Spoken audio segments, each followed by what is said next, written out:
Hello everyone, it's Jamal Thomas. Welcome to the Progressive Soapbox. So let's try this again. The first time it went a little wonky. And I am seeing myself this time. Good, my camera is still good. The camera failed. I don't know what took place, it just stopped. So everything's back up. The world is good, at least in this very specific space. Bernie Sanders. So tomorrow we're doing a conversation, three of us, Holly Siegler, myself, and Red Economics, Stevie. We're going to have, Worf, man down. Get back up there. Warrior. So we're going to have a talk. It's going to be at 8:30. We're going to have a conversation. Apparently, there are going to be people who have different points of view about Bernie Sanders than I do. Fair enough. I love honest and earnest debate, so fair enough. But until then, we're going to talk about Bernie Sanders. I've made this point before that looking at a person do what they do exceedingly well is an amazing thing to behold. Like, it's looking at Tom Cruise get across the feeling of angst. Tom Cruise does it better than anybody else. If you want to get a character and put that character in that most epic pain ever encountered, Tom Cruise is your guy to get that across. If you're watching a politician do its thing, and a real politician, not the lying, scheming public relations specialist that's there purely as a go-between between the plutocrats who are paying him and the public that takes the ire. No, not that guy. I'm talking about a guy who earnestly believes in something, who actually has core values. Like, where their core values, this understanding of their understanding of morality, it's not gray, meaning it's black and white. There's certain things that are right, there's certain things that are wrong, and can forcefully give that argument, can forcefully make that case, and do it in a way that's politically inclined, but it's politicized values. It's, I firmly know what I represent, and I'm going to rebuff you from this perspective, from this point of view. It is an amazing thing to watch Bernie Sanders battle Republicans on this, because he is flat out right. It is a socialist in his element going after the capitalist class. You may call him a fake socialist, you may call him whatever you want to call him, whatever, fair enough. But at the very least, give him the benefit of the doubt that he does believe the things that he says he believes, because this would be an amazing farce if he's gone for 40 years just making shit up. Let's take a look at this. Republicans are alluding to this thing of cutting Social Security being next. It's like, we have an idiot in office, we have a House and a Senate, all of us are repugnant, none of us are empathetic. Perfect. What else can you ask for? America put us in office because of the failures of the other party. We'll take the opportunity. This was not a mandate. The American public doesn't want any of this. They're licking their fingers. Social Security is next. Now, before you get up in arms, just as a little political history, remember, Bill Clinton and Newt Gingrich had already came up with a plan to privatize Social Security. They had agreed upon it. All of the other bad shit that Bill Clinton did in his presidential term, though, cutting welfare, 70% of those people were kids. Glass-Steagall, essentially one financial regulation. Bill Clinton couldn't find a financial regulation to cut fast enough. That was that guy. NAFTA. That guy. Also was going to privatize Social Security. That guy was a Democrat. That guy was running as a Democrat. His wife was also running as a Democrat. So before we get to this thing, how dare they cut Social Security, just remember the other party was also going to privatize it. Let's look at Sanders. This is not somebody who wants to privatize Social Security. This is somebody who believes Social Security should be more. This is not somebody who believes you should be given a corporate tax cut. He believes those tax rates should go up. This is not the guy who believes in cutting the minimum wage, or at the very least keeping the minimum wage where it is. He believes those things need to go up. He believes there need to be dramatic change in this country. And I believe, from a humanist perspective, that man is right. Let's take a look at a guy in his element doing his thing. Not going to come back to the Senate and cut Social Security, Medicare, and Medicaid. Can I have that assurance? I would yield time. Good. I would yield time to my friend from Pennsylvania to assure, now I see Senator Rubio down here as well. He just the other day, correct me if I'm wrong, Senator Rubio, I know you just walked in it, I got you into this debate, but correct me if I am wrong if you did not say yesterday.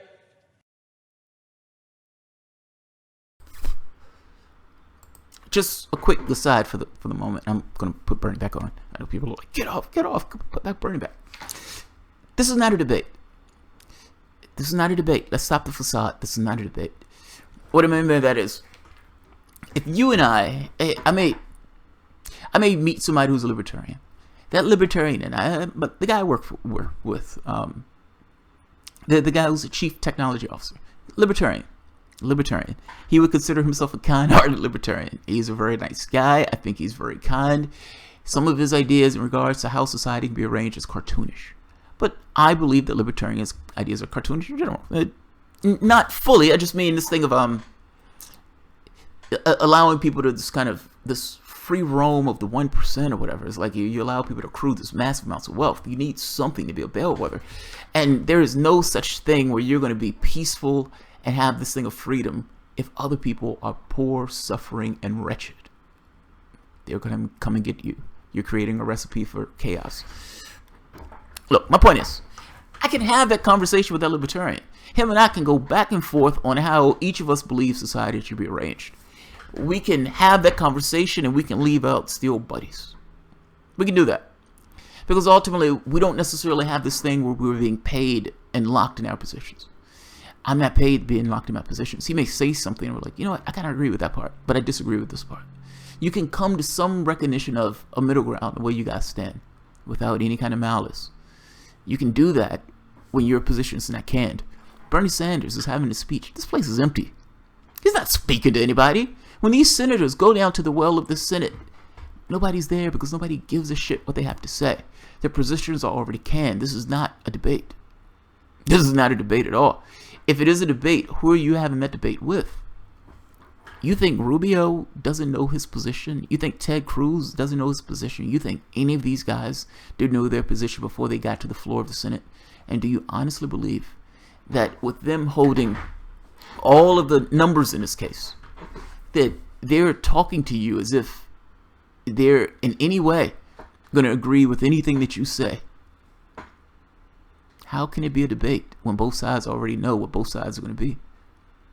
Neither side has a capacity to change. That's not a debate. That's not a debate. That's people talking at each other purely for the camera. Let's keep going though.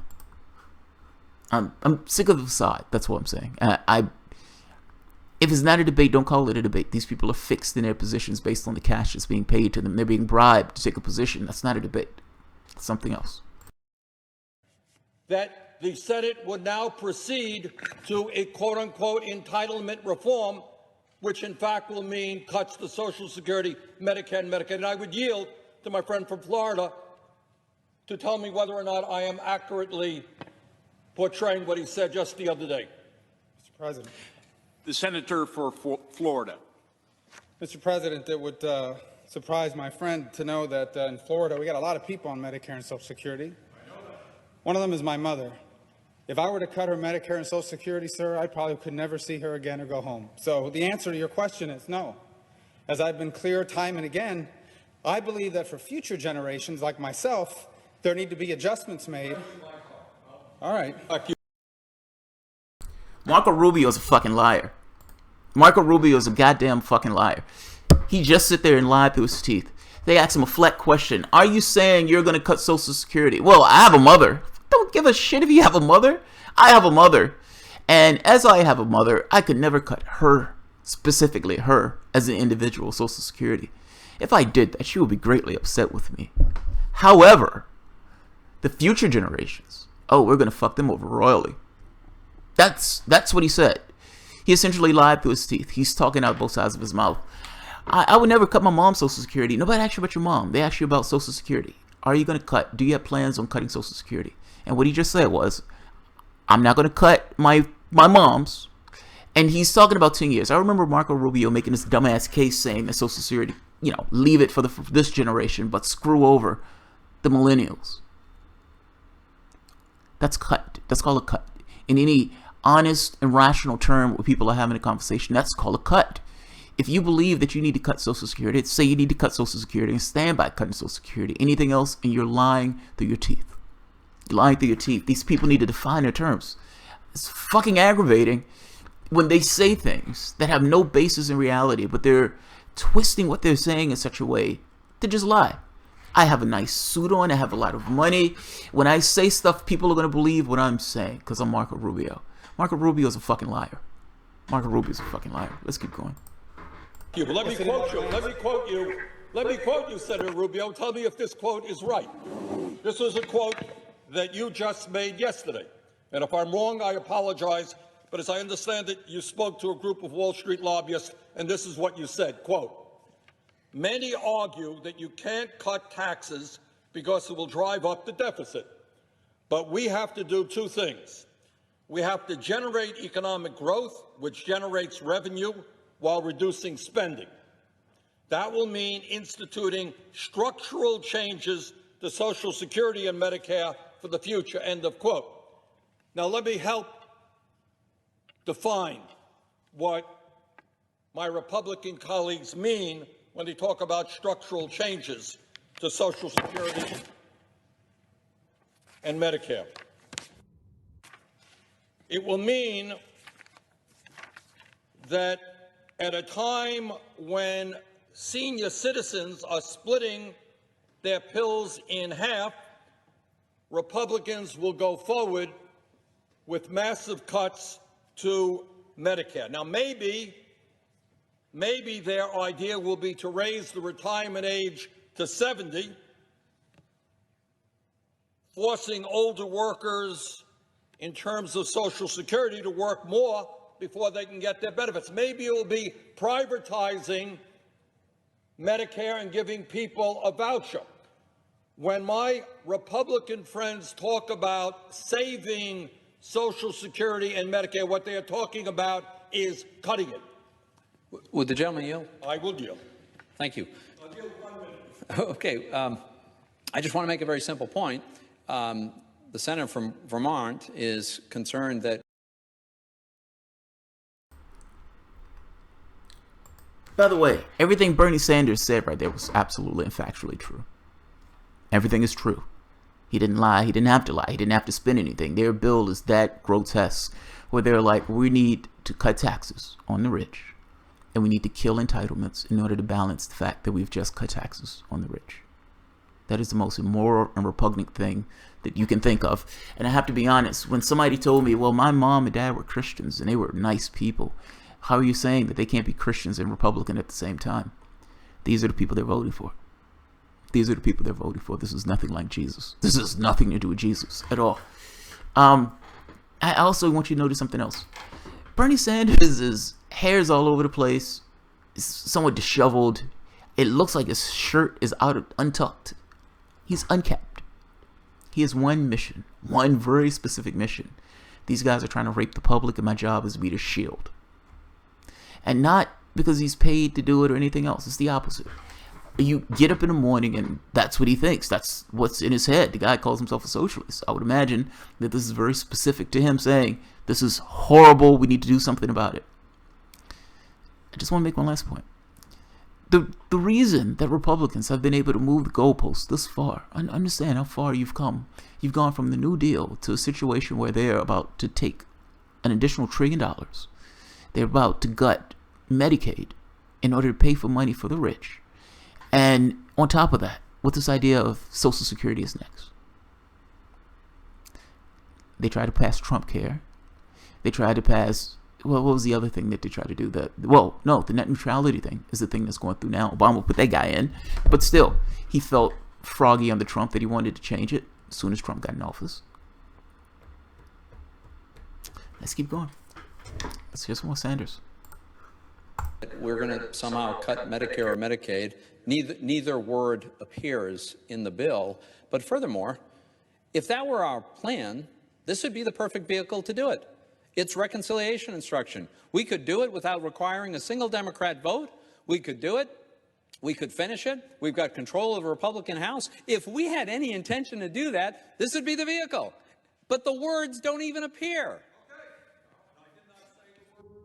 What I did say is that when this legislation is passed and you add $1.4 trillion to the deficit, that you are going to come back and cut Social Security, Medicare, and Medicaid. So is my friend from Pennsylvania now, and that's interesting, are you guaranteeing the American people that you will not be cutting Social Security, Medicare, and Medicaid? Don't use the word save, because what save means is a cut. Will you guarantee the American people now there will be zero cuts to benefits in Social Security, Medicare, and Medicaid? That you're not, excuse me, it's my time. I will yield to you. I will yield to you, but let me finish. I yielded to you before.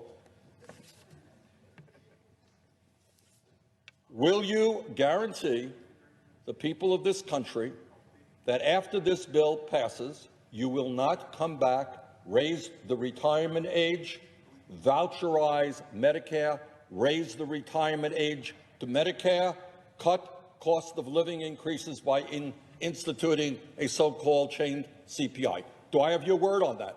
So I have to disappoint the senator from Vermont by informing him that there is no secret plan to do any of the above. We are not in some process to spring something. If we wanted to make these changes in Medicare and Medicaid, this would be the vehicle because we have reconciliation protection to do it. You know, let me just be very clear. I'm happy to hear this. Do I have your word now that you, as a senator, I know you can't speak for everybody, that you, as a senator, after this bill is passed, and I suspect it will be, you will not support any cuts to Social Security, Medicare, and Medicaid? Do I have that word from you? I am not going to support any cuts to people who are on the program and need those benefits. There it is. But I want this program to survive. My time. Right there. Right there. He's a fucking liar. He's a fucking liar. I love it. The language. You have to pin them down on the language. There can't be... Look, even when you pin him down on the language, he'll just lie. Mike Pence, in the debates, he just lied continuously and shook his head. And people were like, he seems dignified. He seems like somebody's grandpa. I like that guy. Yeah, he's a fucking liar. We're not going to cut any of this specific... No, that's not what we asked you. That's not what you were asked. That's not what you were asked. You invaded on Bernie Sanders' time only to get slapped down by Bernie Sanders as a liar. Good job, Sanders. Let's keep going. I'm going to acknowledge that we need this program for the next generation, too. He just let the cat out of the box, or whatever the phrase is. He just told you he's going to cut Social Security. That's it, my friends. He will not cut it, what he just said, he will not cut it for people who are on Social Security right now. I hear that. But if you are 50 years of age, or you are 55 years of age, they just told you, my friend from Pennsylvania just told you, they may go forward to raise the retirement age. They may cut your cost of living adjustment. That is what he just said. So there is a plan, and that is exactly what they intend to do. And that's why I hope that we can get strong support for this amendment that will require a 2/3 vote to prevent any cuts to Social Security, Medicare, and Medicaid. And with that, Mr. President, I would yield. Mr. President.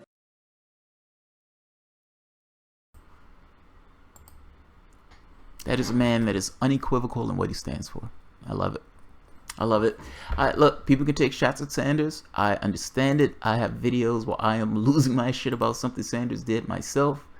But when you're talking about a situation with somebody who's very clear, like, think back to the debates with Hillary Clinton. Will you ban fracking? Yes.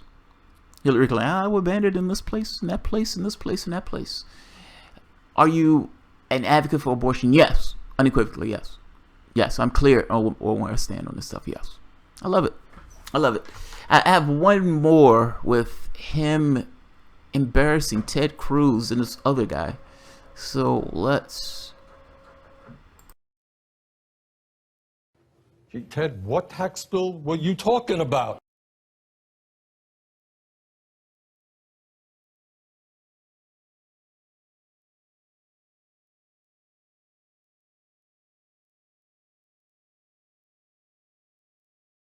Let me tell you, if you're a taxpayer, this bill benefits you. Our objective, we should be working to cut taxes for every single taxpayer in America.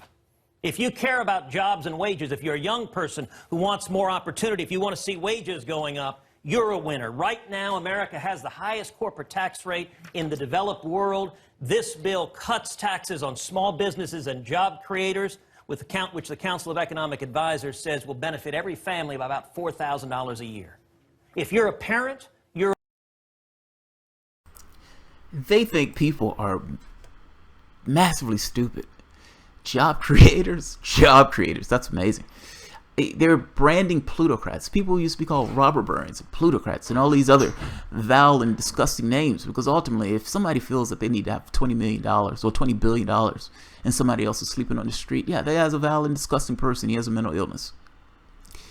The protectors of the plutocrats are even worse. And changing these guys to, they're not plutocrats and horrible people. They're job creators. They're job creators. That's fucking awesome. Let's keep going. Let's hear Plastic Man do his thing. you're a winner. This doubles the child tax credit from $1,000 to $2,000. And if you want to see a brighter future for the next generation, cutting taxes and economic growth is the way to go. Thank you. Senator Sanders. Gee, Ted, what tax bill were you talking about? Surely not the one that's coming before the Senate. Here are the facts. Despite what President Trump says, despite what my colleagues here will tell you, the tax bills both in the House and the Senate give the lion's share of tax breaks to the top 1%. 50% of the tax breaks in the House bill go to the top 1%. 60% go to the top 1% in the Senate bill. Now, at a time of massive income and wealth inequality, when the rich are becoming phenomenally rich, when corporate profits are at an all-time high, while the middle class struggles and we have 40 million people living in poverty, who in their right mind, in all due respect, believes that we should give massive tax breaks to millionaires, billionaires, and large corporations? Here's something else. This legislation will grow the deficit by $1.4 trillion.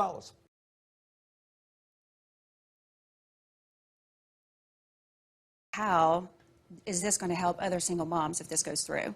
Yes, ma'am. Thank you for your work ethic. And I will tell you, much like my mom, sounds like you're setting a great example for your kids, Sharon. And God bless the Palmetto State, having folks like you in the state. I will say that there are a couple of ways that this plan benefits folks like yourself. Number one, we have doubled the child tax credit. It used to be $1,000. Now it's $2,000. That's a credit, not an exemption, which means that it's more powerful. So for 4 kids, that's an $8,000 credit. When we did our analysis on the bill, a single mother with 2 kids making about $41,000 would see her taxes cut by about $7,000. This guy's disgusting to me. I don't necessarily know why. I have to be honest. I have this repulsion of anybody who's supporting this bill. Like, it's the question of what do you believe in? Like, look, you bump into a person at the airport. You have no idea who that person is. You guys sit, you guys have coffee. You're like, oh, this is a really nice person. This guy, you know, he talks about all sorts of stuff. We talk about sports, we talk about this, we talk about that. There's no way for you to really know the quantity that you're dealing with. Like, I have no idea what's in that person. The only way I know what's in that person is what that person tells me and what I experience in dealing with that particular person. Otherwise, that person is a blank slate. I mean, you bump into somebody, that guy could be a mass murderer of sorts. You think he's a perfectly nice guy. You have no idea what's in that person. In this case, there is a very specific piece of legislation. And this piece of legislation is going to take at massive levels of income inequality that are already instantiated in this country. Systemic, by the way. They're going to put $1.5 trillion on the backs of the American public in order to give a tax cut where 60% is going to the top 1%. Now, like I said before, Obama gave 95% of the wealth to the top 1% in his presidential term. Trump is on pace to beat that number. That is a massive amount of wealth going to the top 1%. Now, if you notice, the argument they use here is always the same. Sell to what the people are going to get out the deal, not the bad sides of the deal. You're going to get an extra $1,000. Aren't you going to be excited? Aren't you going to be happy? Just pat your head. Aren't you excited by this? What they're not telling you is essentially what Bernie Sanders says. Look, you understand that 60% of that is going to the top 1%. they're going to cut your services. And once they take this down, they're going to go to the next main service, Medicare, Social Security, Medicaid.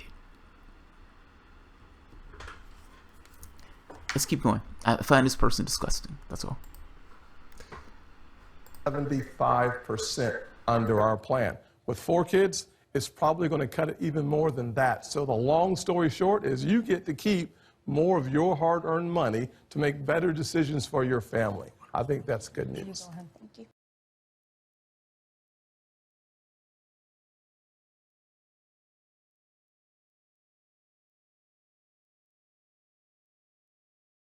The biggest thing I think we need to improve, and that I'm working hard to improve, is lowering even further every taxpayer's tax bill. Now, when it comes to the state and local tax deduction, that predominantly benefits the very wealthy, which in any other circumstance, Bernie and Maria would say that they don't support. Now, I don't think we should be... 5,000 companies have either inverted or been acquired because our tax rate is so uncompetitive. They have been easy targets. So whether you're on the left, like former President Obama, or Ranking Member Wyden, or if you're on the right, like Ted Cruz or Tim Scott, we've all come together on the fact that we must lower the corporate tax rate if we want America to be more competitive. Do you like the child tax credit, the earned tax credit? There are a number of opportunities for our friends on the left to come to the table, but they have said no, thank you. Actually, there are 0 opportunities for progressives to come to the table. You've missed because the last you 9 guys months. You've missed the last 9 because months. you locked the door. Because you made a decision to go forward with reconciliation. You have 52 votes in the Senate. You need 50 plus the vice president to pass it. And that's what you did. You decided from day one that you would not involve Maria, myself, or any other Democrat in this process. Now, if you had, what would have happened is, yeah, we would have raised the earned income tax credit. We would have dealt very significantly with child care. But you know what? We would not have given 60% of the tax breaks to the top 1%. So, Andrew, the reason that there is no compromise, they made a political decision that they were going to do it alone, hoping that they would get 50 votes. Whether they will or not, we will find out soon enough. But this was never an effort to involve Democrats in the process.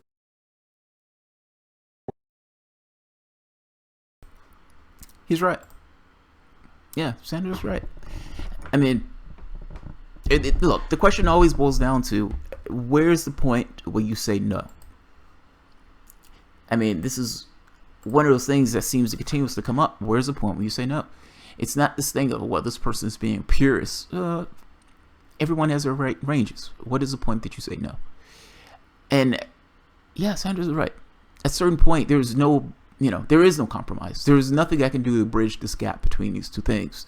Ultimately, you guys figure that you can essentially do something that's grotesque with regards to the budget. That is no technical reason at all, other than the people who are paying you a lot of money to lower their taxes is now going to get that payment back. Their investment is flowering, as you can say it. Yeah, Sanders is right. Sanders is right. Let's see.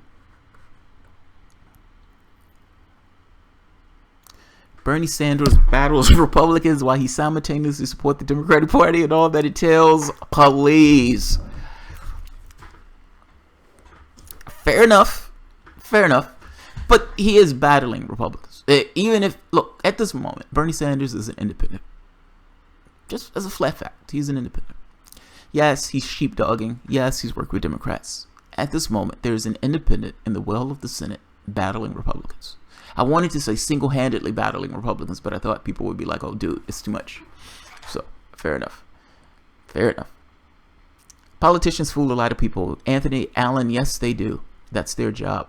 That shouldn't be their job. But what I'm saying, for what they do, they're not... You can imagine, if you have 99% of the public that is vulnerable. What I mean is economically, physically, all these things. Vulnerable. That politician has to bridge this gap between his 1% that he's depending upon to get elected and everybody else. How do you bridge the gap? Oh, you lie. You lie. You will do one of two things. Either you run in a way that doesn't require the cash from those people, in which case you can be free. You can do this. You can get to the well of the Senate and you can go balls out in this kind of socialist rage of sorts. If you're connected in that way, meaning I am completely dependent upon this person to get elected because this person is giving me a lot of cash, then yeah, you're constrained. You're constrained. Your latitude of debate is grotesquely constrained, as in the Democratic Party. As in the Democratic Party. Ascribing noble value to Bernie's every action would be a mistake. I do not ascribe noble values to Bernie's every action. I do ascribe noble values when those values align with mine, meaning this bill is grotesque and repugnant. Yeah, I agree with him. I agree with him. Do you disagree with that assessment? Like, I understand that you have feelings about Sanders. I understand you have my shoulder to cry on. I get it. This is tough love. I get it. I get it. But is what he's saying right? Like, it's a different thing. I've read quotes from people who I thought were somewhat repugnant, and I thought whether those quotes were true or false. There's stuff I read from Steve Bannon. I'm like, yeah, Bannon is right on this case. I think the guy's repugnant, but this very specific quote is right. And when Steve Bannon makes this argument of trying to bridge the gap between the left and the right, I agree with him on issues of anti-war. I agree with him on issues of anti-war. So I get that. I don't think you think Bernie Sanders is repugnant. If I can do that with somebody who's repugnant, and at the very least say, yes, I agree with the thing that's coming out of his mouth, even though the person themselves is somewhat of a mystery or dubious quality, can't you do the same thing about Sanders? He's on the floor of the Senate battling. There's an epicness to that. I'm sorry. The socialists in a capitalist country where all of these rabid Republicans that are off the spectrum are trying to essentially rip away the last shreds of the New Deal. Last shreds of the New Deal. America, what have you done to yourself? And the thing that comes back, doing its best to save it, is the out-of-sorts socialist with his hair all over the place, with his hands flailing about in the wind as he battles one Republican after the next. I think that's fucking epic. Now, that could be my wife saying I have a tendency to try to make things more epic than they are. Fair enough. But that's the way I view the scene. That's the way I view the scene. I don't think everything that Bernie Sanders says is noble. No, I don't. Yes, there are political ends to the things that he does. Agreed. Agreed. But in this one specific instance, this one specific moment, come on, this is kind of epic. It's kind of epic. They're going to lose, but it's kind of epic. Mark P. interviewed Bernie. Who interviewed Bernie? Cenk interviewed Obama, and Bernie said Obama had both admirable positions but also indefensible establishment positions. Robert Pouquet-Ray, I like this part. Bernard shuts him up. Who is Bernard? I don't know who Bernard is. Block grants equals graft. Robert Pouquet-Ray, cat out the box and in the litter, right? I know, right? Pretty much. Shuffling deck chairs on the Titanic, Augur Cybernight. I agree. Aisha Hollingsworth, I still enjoy seeing him in this role, though he's flawed in other ways. He excels here. My wife is a remarkable and wise person. Shit. Alright, my camera is screwing up. Let's see. Let's try to fix this. Give me 1 second, guys.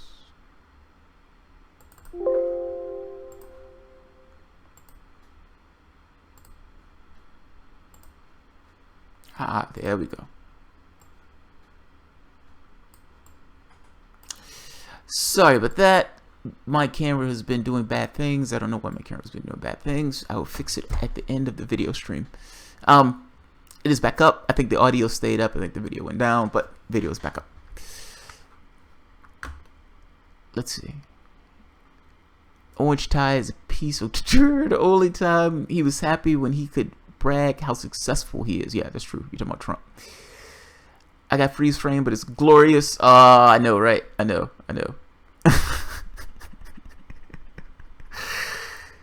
The tax plan is a theft and rape. Hey, Jamal, this is off topic, but do you watch Sargon of Akkad? I do not. I haven't seen him. Kevin, anyone else getting a freeze frame with the sound still going? Kevin, yeah, it is. It should be fixed by now. Let's see. I hate the idea of cutting Social Security once it was promised. Do you see it as wise approach to retirement? How we went about it in a different way? You don't have to cut Social Security. Your country is extraordinarily prosperous. The last thing you should be doing is cutting Social Security. God damn it, the camera. Guys, I am going to end this because I'm getting another freeze frame. I'm going to have to fix my video camera. This was a premature end, but you guys get the point. Bernie Sanders was awesome. Bernie Sanders was awesome. Alright guys, I'm going to end it here. If you enjoy the content, feel free to share, like, subscribe, and of course, you can always support the Patreon. Thanks guys.